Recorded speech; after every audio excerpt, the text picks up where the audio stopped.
Hi guys, in this session we're going to learn the filter part. So as you can see here in this pane we have this filter. So we'll directly go click here and create one filter. Suppose I want to show a particular sum region. Okay, so I'll click region, I'll go inside it. I have these filter types: filter list, custom filter, top and bottom filter.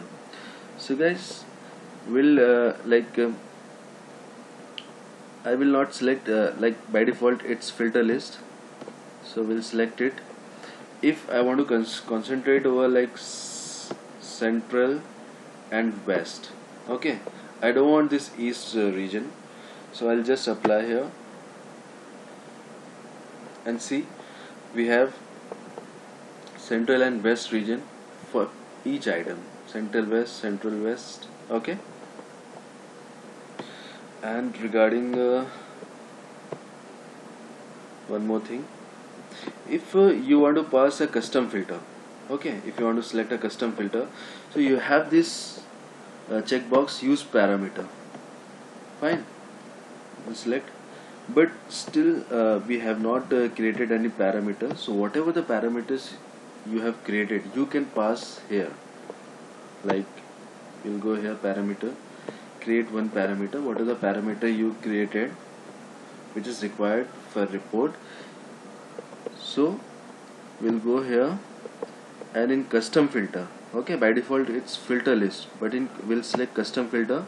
We got this option, we'll check this like this and we'll pass here whatever the parameter we have created, the list will come here.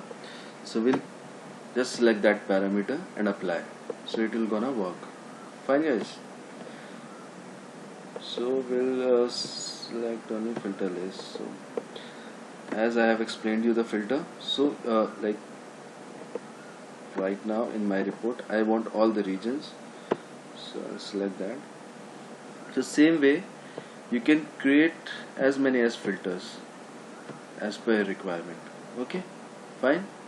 Like item, same way item, what are the item I want I can select, or else if I want to pass a custom filter, then I'll just custom filter and use that parameter. Okay, fine, but I don't want this filter now, I will directly delete from here. So guys, thank you and do subscribe it guys, please.